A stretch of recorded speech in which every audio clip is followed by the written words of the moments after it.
কেমন খেতে?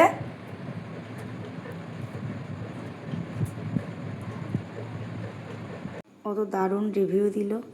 সত্যি যেমন দেখতেও সুন্দর হয়েছিল, খেতেও ততটাই সুন্দর হয়েছিল। আমি ভাবিনি যে ফার্স্ট বানানোয় এত ভালো করতে পারবো, বাট সত্যিই সুন্দর হয়েছিল।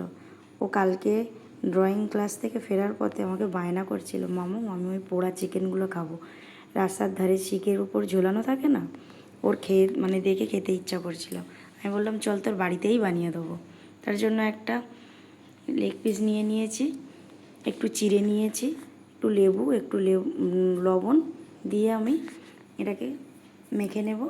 তারপর দিয়ে দেবো আমি কাশ্মীরি লঙ্কা, হলুদ, ধনে গুঁড়ো, দিয়ে দেবো জিরে গুঁড়ো, একটু গরম মশলা গুঁড়ো। এর মধ্যেই আমি দেবো 2 চামচ তেল, আর দেবো 2 চামচ টক দই, আর একটু আদা রসুন পেস্ট। আদা রসুন পেস্টটা আমার স্কিপ হয়ে গেছে, আপনারা কিন্তু অবশ্যই আদা রসুন পেস্টটাই দেবেন। সর্ষের তেলটা দেওয়ার কারণে কালারটা কিন্তু খুব সুন্দর আসবে এবং উপরে একটু তেল তেল মতো হয়ে থাকে। আমি আধ ঘন্টার জন্য ম্যারিনেট করে রেখে দিয়েছিলাম। ম্যারিনেটটা খুলেছি, দেখুন কত সুন্দর হয়ে গেছে ম্যারিনেটটা।